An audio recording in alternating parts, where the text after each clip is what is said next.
Is it light? Okay, welcome, Light. Good to see you, man. All right, it's a beautiful, beautiful Thursday, Thursday night, apparently. Welcome, everybody. I just wanted to say, because some people have requested that I should be playing this song when I open immediately for a reason. So I want to be respectful, honestly, like for you. You know? Honestly, for you. Right.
All right, guys, good to see everyone, and welcome to Ruby Uncensored. I'm so glad that you guys are here.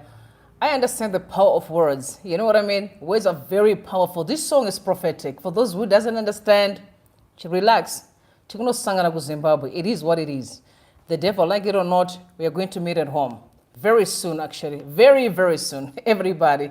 All right, you've seen the headline. Quite a very interesting headline. I know many people want to know, is the president going to be accepting a third term? As yesterday, about 2 days ago, we read an article where they were saying insiders are also confirming that he may be there until 2030. Do you remember that article that we read? Again, all speculations. But Eddie Cross, you know, he wrote the biography for President Emerson Mnangagwa, and he once been his advisor. He's actually saying he is his advisor. If I'm not mistaken, he should be, hey. He confirmed actually on HSTV today that President Emerson Mnangagwa and Chiwenga have no tasty for the third term. First and foremost, really a lot is going on in the country, and nobody knows which one is which. At the same time, we need to all going to be listening to that interview. Very, very, very interesting interview, but pegged with a lot that we need to really, really dig in and discuss tonight. Very important. I think one of the challenge that I've realized that people are facing is just not to take words seriously. You know, you hear this, you're like, oh no, we don't believe it. Oh no, we're going to believe this. You know, we are all just in limbo. You know, we're discussing every day different theories, you know, from different people, conspiracies from different angles. But I think because Eddie Cross said so, and again, I'm not saying this is true. You know, it's politics, right? That's what people keep on saying, and I don't understand whenever they say politics is dead. I'm like, what do y'all mean? That's one of the reasons why we are in chaos, because if there's no truth, there's no honesty, there's no transparency, nothing works at the end of the day, because we really can't build an empire on the foundation of lies. It's not possible. So that's what we're going to be pursuing. And he also confirmed that we have failed Zimbabweans. And by the way, on the other news also as well, Auxilia Mnangagwa was denied entry to the United States of America, but we also know why, because of sanctions. Quite interesting stories that we're going to be looking tonight. But first and foremost, I want to ask you a question. Do you think Eddie Cross is telling the truth or not? Do you really think that the President Mnangagwa would want to have a third term on his back, or Chiwenga? Because you also say Chiwenga has no ambitions to become the president. Do you think he's telling the truth? So in 2018, President Mnangagwa, he said the maximum limit he was talking is 2 terms, and I will abide by that. You heard him, President Mnangagwa. So there is actually a cartoon that is circulating from Zim Daily. He said, in 2023, I'm not going for my 2nd term. It is my last term. You heard him say, confirming that. And then in 2024, there are people within the parameters of ZANU-PF who are saying, no, this is an interesting cartoon. So they say in 2024, if the people say I should, if the people say I should go for a 3rd term, who am I to refuse? All right, these are simply jokes. If the people say I should go for a 3rd term, who am I to refuse? And like I said, it's simply a cartoon. I mean, people are joking every day. But I really, really wanted to remind you, when President Mnangagwa had an interview with ZBC, he made it clear, prior to elections, that he will abide by 2 terms according to the Constitution. So when people are speculating that he may be seeking for a 3rd term, it's what people are speculating, but he is really focusing on the 2 terms. That's what President Mnangagwa said. Okay, we'll take him by his word. So let's take a listen to President Mnangagwa before we proceed and listen to this interesting interview. Take a listen. We think you're on the track. That's what is left. Thank you for bringing up peace. What measures have you put in place to guarantee the safety and security of Zimbabweans? Is to have our people. That's first thing. Our people should believe that security and the peace must be brought by them, not from outside, but by them. And we say to all people, what makes you happy? A situation of turmoil, a situation of peace. Everywhere I go and address rallies, everybody, they want peace. I said, you are the guarantees of your own peace. No one will bring peace for you except yourselves. So that issue is our own responsibility as Zimbabweans. And I'm happy that our people are on board. I mean, Mr. President, you have spoken recently about how you're very happy with the peaceful situation that's prevailing in the country, particularly now in the campaigning period. And of course, we are going to elections soon. But of course, citizens or Zimbabweans are still concerned that they're concerned about the violence erupting possibly after the election. Are there measures that you've put specifically in place to really guarantee the safety and security of your citizens? The people are the ones who guarantee their own security. And so far, I'm happy that our people, what I've said, Nika inotomba neve nevayo. Ibona matibwa neve nevayo. Ibovakwa neve nevayo. So, you cannot vaka nyika yako, tonga nyika yako, and pray for it when you are fighting. So, this philosophy, these 3, and I've also made it a biblical one. The 3 things are necessary for a prosperous country. Like in heaven, they've got the Father, the Son, the Holy Spirit, 3. And on earth, vaka nyika yako, tonga nyika yako, nyika yako. Mr. President, I know we are coming to the end of this interview, and thank you. But important question. What do you see your vision for the future of Zimbabwe? Well, look, I'm going for my 2nd term. This is my last term. I believe that my party in particular, ZANU-PF, embraces our vision that first and foremost, the stability of our country depends on us. The modernization, industrialization of our country depends on ourselves. People from outside the country's organizations can only come and support support our programs. According to my philosophy, we should never accept programs outside to develop our country. We should design our own way of growing our country, modernizing our country, industrializing our country, and where possible, take on board to implement what we want to achieve for ourselves. Okay. Like I said, I love to take people by their own word. There's a lot of things that are going down in Zimbabwe, a lot of dynamics, really, that people are not watching or they're not observing. I really think that there are so many people hiding behind the political party and who are so much, into criminal activities, but hide behind the president. I've heard a lot of them, actually. Because if I mention the president's name, and I can get away with murder any day, any time. And sometimes we think, oh yeah, it's not their fault because they're very close to the president. It's the president's fault. But we are talking about someone who's in his 80s. My daddy is nearly 70. There are things that he can't do. He can't do. You have to trust that either can do or my sisters can do. You know what I mean? Sometimes we need to be practical.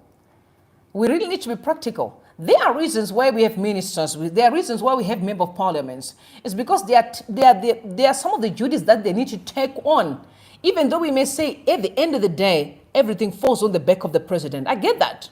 But we must never forget that the president is getting younger by day. You know what I mean? We must never forget that. But I also love the fact that he's using the right words. We can decide the kind of life that we want to live. We will decide as Zimbabweans.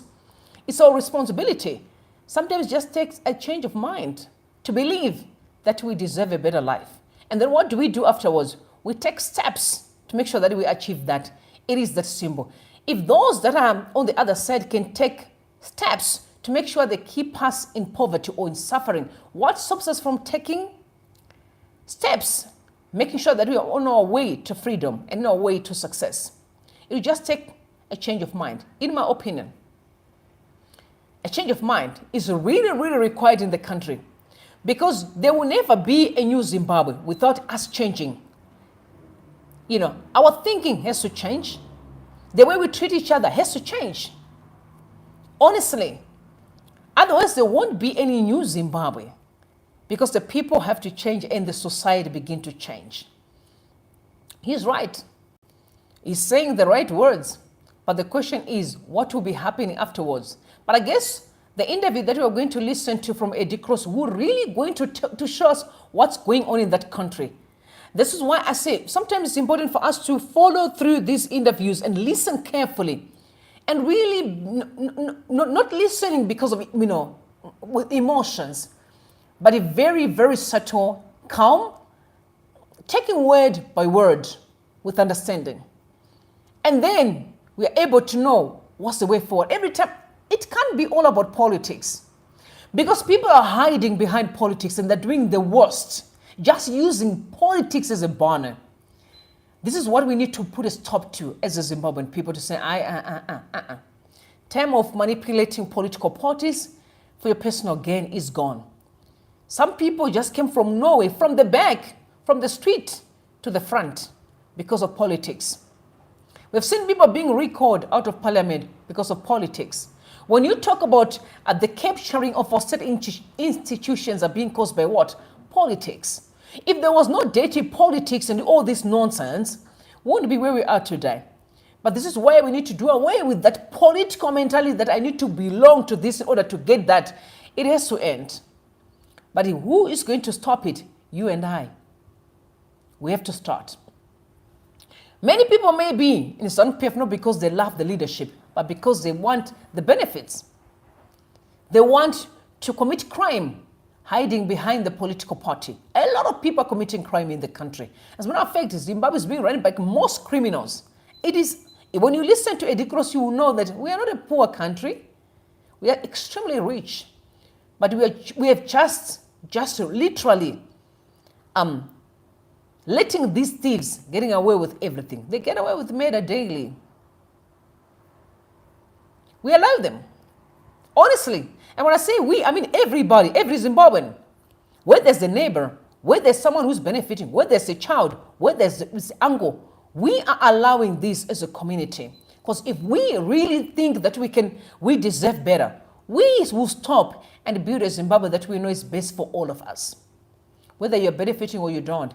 At the end of the day, we can still succeed, we can still eat, we can still be happy if we do right. So I do not understand why are we stuck with toxicity when we can just turn and do things right.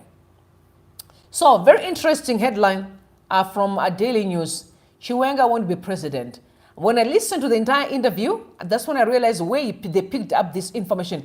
He made it clear that no, never in a million years, Chiwenga does not want to be the president. He also mentioned that President Mnangagwa has no ambition to pursue a third term. But we're going to be listening to that interview. It is a very, very interesting interview that we're going to be listening to tonight. Let's analyze it. Very important. Very, very important. I want to say shout out to Dara because that was HSTV. You know, Dara he was very smart. I mean, the way he tackled the last point of the issue of third term was interesting for me to listen to. I was like, whoa, Dara is a god. And I want to say, I respect you, sir. He's my brother. I respect you so much. Why Mnangagwa brought back the criminals which was fired by Mugabe.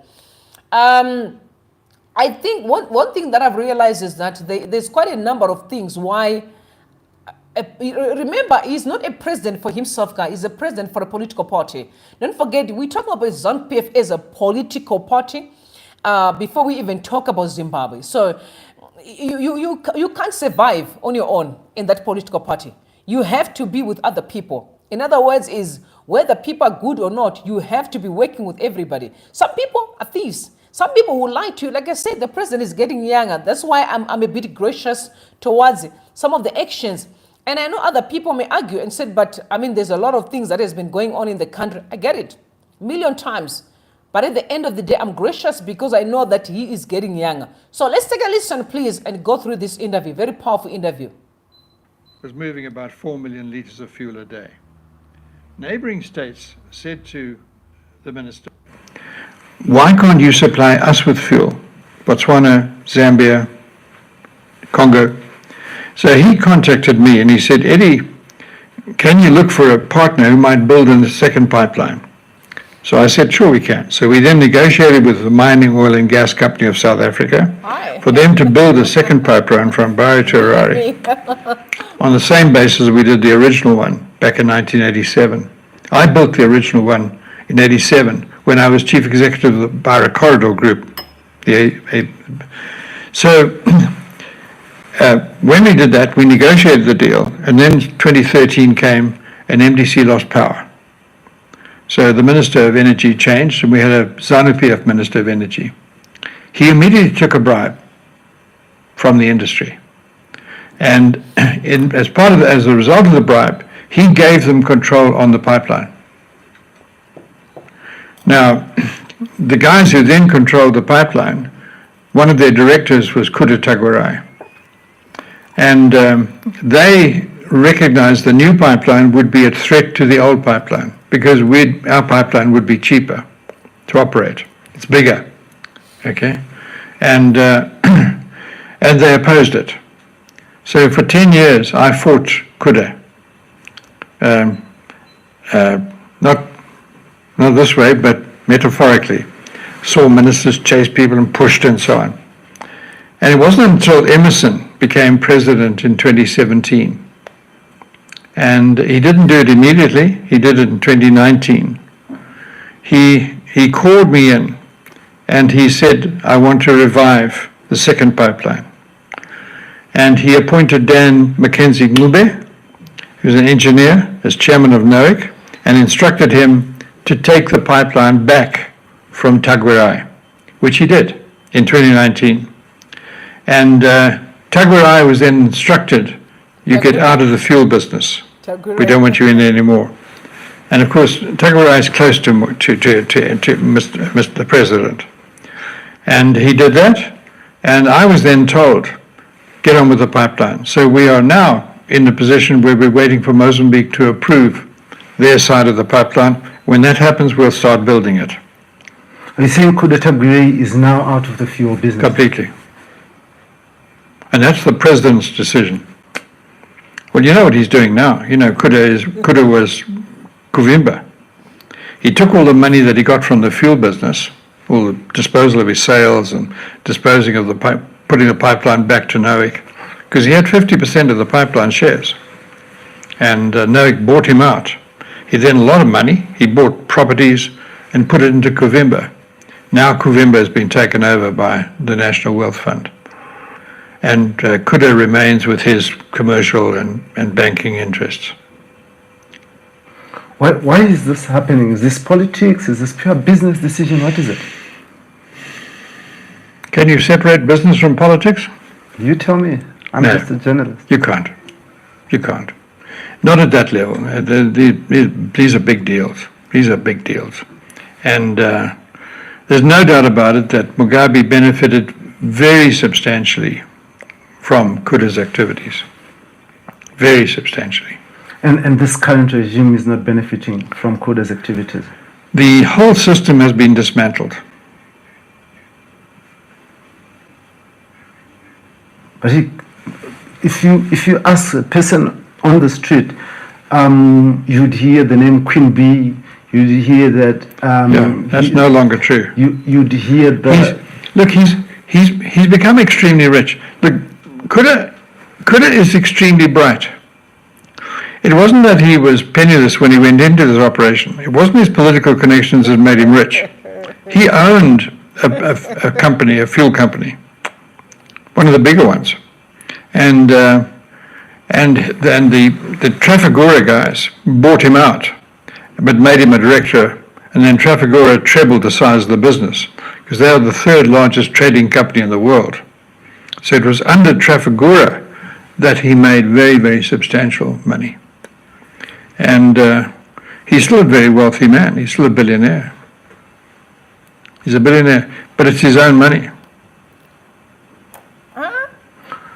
There was a. This is not like Wicknell. This is not the same. He's not the same category as Wicknell. This guy has made his own money. He's an extremely bright guy. What are the parallels between Kuda Tagwire and Wicknell, if you might share? There are a few white guys. Okay. Few white guys on which side? They're businessmen, and they've made a lot of money. I mean, take Zed Kudanaris. You know, Zed is now, I don't know, Zed's business is now, what, $4 billion? He's the biggest businessman in Zimbabwe. He's massive. You know, he's handling tens of billions of dollars a day. Are these people that you call the elites? Are the people you're calling elites? Because I hear people elites, all the stuff. Okay. So first of all, when it comes to Kuda Tagwire, honestly, you know how I've been speaking about this man, you know, very much because he calls himself a Christian, okay, a family that I belong to, but because every time I'm reading an article or I'm reading any report or investigations, his name is always part and parcel of that. Any issue to do with financial illicit flows, Kuda Tagwire's name is always at the top. So that's one of the reasons why I'm very interested in hearing what is he discussing. He says he's a very authentic businessman, but with all these stuff that's going around him, how authentic is he in business? Do you know what I mean? Like, honestly, that's what I'm saying. Okay, the interview, we're actually going to open up a lot of stuff, but I'm saying, where is this authenticity when he's always been, you know, his name is always going to be found within the parameters of all those corrupt deals. Kuda Tagwire's name is always on top. But he's being called a very successful, genuine, authentic businessman, a billionaire. Okay. Kuda, at least Zed. Zed is now operating throughout Africa. No, I forgot the element of white people. You hear what he said, white people? Okay. You know, like where there are white people, there's no corruption. So what he's trying to say? These are our success stories. But I want to know why you say Kuda and Wicknell are not in the same league. Wicknell is just a nasty, corrupt businessman. I mean, playing games. I don't know where he makes his money. Okay. I don't know where he makes his money. There's no visible sign. But there's lots of people in Zimbabwe who have no visible signs of business activity, don't employ anybody, Agreed. but they're rich. Lots of them. And one of the big things is money trading. You know, my daughter went to a dinner party the other day, 3 or 4 luxury cars in the garage, swimming pool, lovely house, garden. They asked the owner of the house, what do you do, the host? What do you do? I'm a money changer. I'm a money dealer.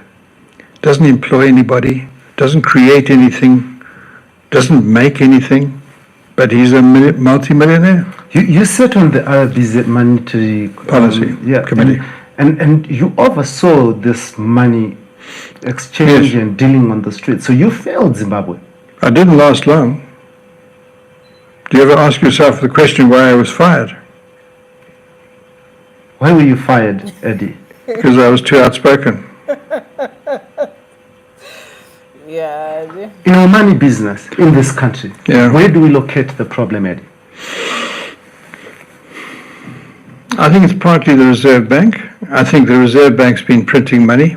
You know, if you go back to the 2000 to 2008 era, the Gono era, what motivated Gono to print $100 trillion bill? He really thought that did he think he was saving the country? What did he think when he did that?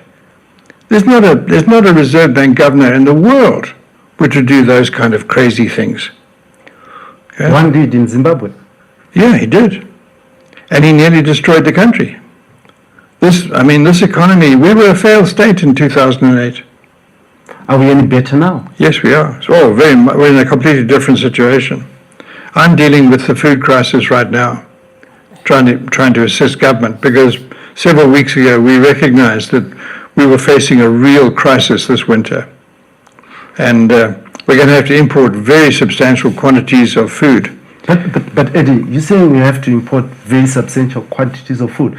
But the government has come out clearly saying that we've got enough food in our country to feed everyone. No, it's not true. Why are they lying? Fellow South African, That's a good question. Why are they lying? You also heard them saying that we've got food. And I also heard the wheat that came from Russia. And,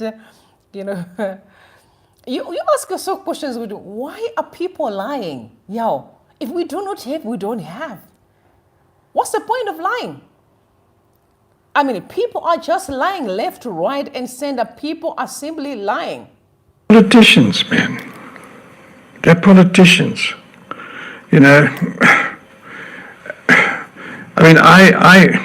of the things we did as a private sector on the food situation was when we saw the statement by the Minister of Agriculture that adequate stocks were available, we knew it wasn't true. So we wrote a paper which we gave to President Mnangagwa 2 weeks ago. And within 3 hours he called in the minister and asked him to explain. This is the private sector talking here. It's completely different to the scenario you're talking about. What's the truth?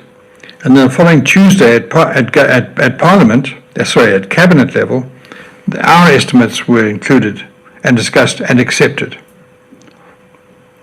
And that was when the figure of 800,000 tons of maize production this year. In fact, we've subsequently reduced our estimate now to 600,000 tons. Going to be the maximum we're going to produce this year. And we'll be shortly submitting that revised estimate to government. But Eddie, there's Pumvudza. There's Command Agriculture. You can't do any of those things if you have weather like we've had in the last 6 weeks. But we should have stock supplies. We had a very good season last season. Our stocks from last year ran out in August. South Africa had a record crop, 16 million tons in 22-23. We had a record crop. We had a record tobacco crop last year. All of those things are not possible this year. We've had no rain since the middle of January. The solar crop is finished. It's finished. We'll reap nothing. The tobacco crop will be 40% less than last year. This is very, very serious. This is extremely serious. You know, it's not as serious as 92. In 92, we were saved, 1992, we were saved by Sefferson Sipa, who was then the minister responsible for agriculture, because he took unilateral action. We had an outstanding team at the Grain Marketing Board, and they imported and the international community supported us. Today we are completely isolated. I thought you said things are better. Internationally, no. We're completely isolated. There's no foreign aid. Let me tell you, in 2008, when we in the MDC were struggling with the negotiations for a GNU, the United States fed 75% of our people for 2 years to keep the country stable. Enormous, enormous effort. In 92, when we had complete drought, the whole sugar crop in the Lowveld died, no water. We had to import massively. We were saved by those two men, Sefferson Sipa and the general manager of the GMB. This year, it'll be the private sector that'll meet our needs. We are much stronger than we were 5 years ago. Much stronger. We don't need foreign aid. We can do it ourselves. How do you do it, Eddie, when more than 60% of the Zimbabweans are unemployed, and those who are employed are not getting salaries because companies are struggling? Yeah, sure. We're doing much better than we were. If you don't believe that, just look at the traffic. We are doing much better. Our exports are increased. We have a balance of payment surplus. We have a balanced budget. We are in a much better position, much stronger position. Our private sector is much stronger than it was 5 years ago. But explain look, our GDP is 50 billion. I mean, explain that to a teacher 50 billion. who is working for government right now, who's poor, or to a doctor. That's a different issue altogether. How is life better or a position better when the people don't feel it? Yeah. How is it better?